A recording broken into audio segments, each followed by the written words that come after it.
తులసిరెడ్డి గారు, రాష్ట్రం గురించి అయిపోయింది. ఫస్ట్ కేంద్రం తీసుకుందామన్నా రాష్ట్రం గురించి మాట్లాడాము. 4వ సారి కూడా ప్రధాని మోదీయే అవుతారు. ఇంతకుముందు సుస్థిర గవర్నమెంట్ అన్నాము, అంటే కంటిన్యూగా ఒక గవర్నమెంట్ ఉంటే కనుక మంచి జరుగుతుంది అన్నారు.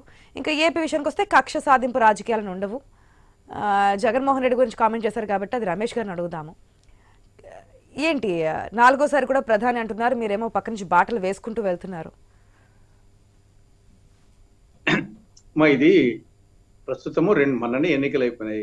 ఇంకా 2029లో మామూలుగా షెడ్యూల్ ప్రకారం అయితే ఇంకా అలా జమిలీ ఎన్నికల ముందు వస్తే వేరు. కానీ కాబట్టి ప్రస్తుతానికి ఆ టాపిక్ అప్రస్తుతం అని అభిప్రాయం. ప్రస్తుతానికి అప్రస్తుతం.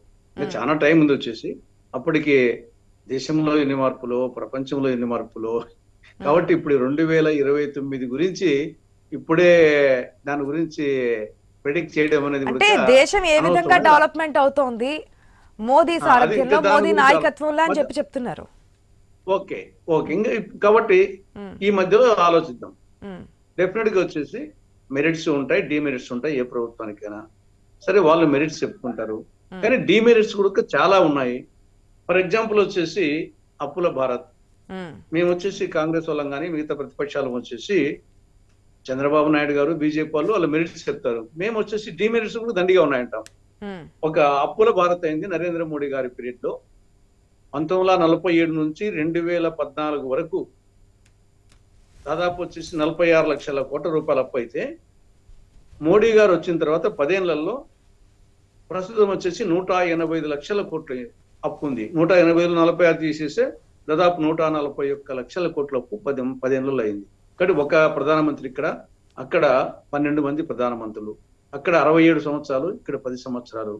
కాబట్టి ఇది చర్చకు రాలేదు. రాష్ట్ర అప్పుల గురించి చర్చకు వస్తుంటాయి కానీ కేంద్రం అప్పుల గురించి పెద్దగా చర్చకు రావడం లేదు.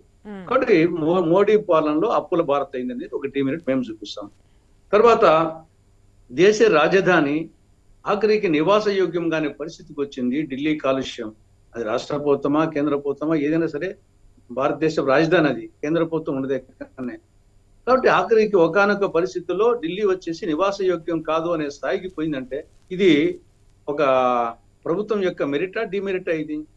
తర్వాత వచ్చేసి మణిపూర్ మంటలు, ఒక చిన్న రాష్ట్రాన్ని రగులుతా ఉంది, రావణ కాష్టం రగులుతా ఉంటే దాన్ని కంట్రోల్ చేయలేక డబుల్ ఇంజిన్ గవర్నమెంట్ అంటారు. ఇంతవరకు ప్రధాని రాష్ట్రానికి పోలేకపోతున్నాడా, పోయేదానికి ఇష్టం లేకనా? కాబట్టి దాన్ని ఏమనాలి మణిపూర్ మంటలు. తర్వాత విదేశాంగ విధానం, పక్కన బంగ్లాదేశ్ జరిగినటువంటి సంఘటన, మనతో మన సహకారంతో ఆవిర్భవించినటువంటి దేశము ఈరోజు ఏ విధంగా బిహేవ్ చేస్తుంది. కాబట్టి విదేశాంగ విధానంలో అటు బంగ్లాదేశ్ కానీ, ఇటు నేపాల్ కానీ, ఇటు శ్రీలంక కానీ, ఇటు కెనడా కానీ విదేశాంగ విధానం వచ్చేసి అట్టర్ ఫెయిల్యూర్ అనేది మనం కొన్ని దృష్టాంతాలు చెప్పొచ్చు. తర్వాత ధరల పెరుగుదల, నిరుద్యోగము, ఆకలి కేకల్లో నివేదిక ప్రకారంగా మొత్తం 127 దేశాల్లో మంది 105వ స్థానం. కాబట్టి ఇవన్నీ లీకుల ప్రభుత్వం, అదానీ భారత్. కాబట్టి ఇవన్నీ మైనస్ పాయింట్ చెప్పాలంటే చాలా ఉన్నాయి. కాబట్టి చూస్తాం ప్రజలు. మరొక పాయింట్ కూడా తులసిరెడ్డి గారు, కేంద్రంలో ఎన్డీఏ గవర్నమెంట్ ఫామ్ కావడానికి తెలుగుదేశం పార్టీ లేదంటే ఏపీలో ఫామ్ అయినటువంటి ఎన్డీఏ కూటమి, మెయిన్ గా తెలుగుదేశం అనుకోండి, వచ్చినటువంటి ఎంపీ సంఖ్యాబలం కారణంగా కేంద్రంలో ఎన్డీఏ గవర్నమెంట్ ఫామ్ అయింది అనేది.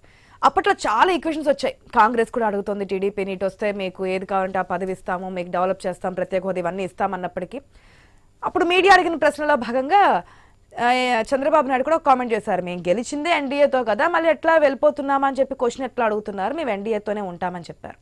తర్వాత చాలా ప్రశ్నలు వచ్చాయి, ఎందుకు మీ సారథ్యంలో కదా వచ్చింది, మీరు మెయిన్ పిల్లర్గా ఉన్నారు కదా, మీరు ఎందుకు కేంద్ర మంత్రి పదవి కానీ అది ఏది కూడా అడగట్లేదంటే నిన్న దానికి సంబంధించి ఒక ఇంటర్వ్యూలో సమాధానం చెప్పారు. నాకు ఇప్పుడు ప్రెసెంట్ ఉన్నటువంటి కండిషన్లో ఏపీ డెవలప్మెంట్ ముఖ్యం, నేను ఏపీనే ముందు తీసుకెళ్లాలని చెప్పి వెళ్తున్నాను, కేంద్ర మంత్రి పదవి గురించి కానీ దీని గురించి కానీ కాదు అని చెప్పి ఒక క్లారిటీ ఇచ్చారు. మా ముఖ్యమంత్రి పదవి రాజు, కేంద్ర మంత్రి పదవి సామంతరాజు. ముఖ్యమంత్రి పదవి రాజు అనుకుంటే కేంద్ర మంత్రి పదవి వచ్చేసి సామంతరాజు. ఈవెన్ ప్రోటోకాల్ ప్రకారం కూడా రాష్ట్రంలో ముఖ్యమంత్రి తర్వాతనే కేంద్ర కేబినెట్ మంత్రి కూడా వస్తారు. రాష్ట్రంలో బయట రాష్ట్రం అయినప్పుడు నెక్స్ట్ రివర్స్ అవుతుంది. కాబట్టి ఇప్పుడు నేను అనుకోవడము 2029 వరకు లేదా ఈ లోపల ముందస్తు ఎన్నికలు వస్తే వచ్చే ఎన్నికల వరకు ఆయన సీఎం గా ఉన్నాడు, యాక్టివ్ గా ఉన్నాడు అని అనారోగ్యంగా పరిస్థితి లేదు, యాక్టివ్ గా ఉన్నాడు, సీఎం పోస్ట్ రాజుగా ఉన్నాడు. కాబట్టి ఆ వచ్చే ఎన్నికల వరకు ఆ ఆలోచన దానికి ఆస్కారమే లేదు, అది తీసుకోవాల్సిన అవసరము లేదు. ఇంకా 2029 కానీ లేకుంటే ముందస్తు ఎన్నికల తర్వాత ఆ రోజు పరిస్థితి బట్టి అప్పటికి ఏ గవర్నమెంట్ ఈడ ఏ గవర్నమెంట్ వస్తుంది, ఆడ ఏ గవర్నమెంట్ వస్తుంది, తర్వాత అప్పటికి వయసు కూడా కొంత అవుతుంది.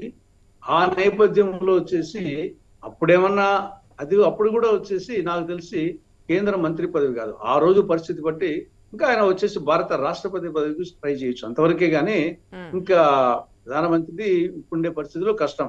గతంలో దేవగౌడ, ఐకే గుజరాల్ ఉన్నప్పుడు చంద్రబాబుకు ఆ రోజు అవకాశాలు ఉన్నాయి. అప్పట్లో జాతీయ పార్టీగా ఎదిగినప్పుడు ట్రై చేసినటువంటి సిచ్యువేషన్స్ అంతే తప్ప వచ్చే ఎన్నికల వరకు 29 వరకు ఆయనకు ఆ అవసరం లేదు, అది కరెక్ట్ కూడా కాదు వచ్చేసి చేయడు. ఎందుకంటే రాజు ఉంటే సామంత రాజు పోవాలనుకుంటాడు, ఆయన యాక్టివ్ గా ఉన్నాడు. యాక్టివ్ గా లేకుండా ఉన్నప్పుడు అది వచ్చేసి వేరు. కానీ మిగతా అందరికంటే అందరి యువకుల కంటే చెప్పినట్టు కొంతమంది యువకులు పుట్టుకతో వృద్ధులు, మరి కొందరు యువకులు వచ్చేసి ముందు యుగం దూతలు,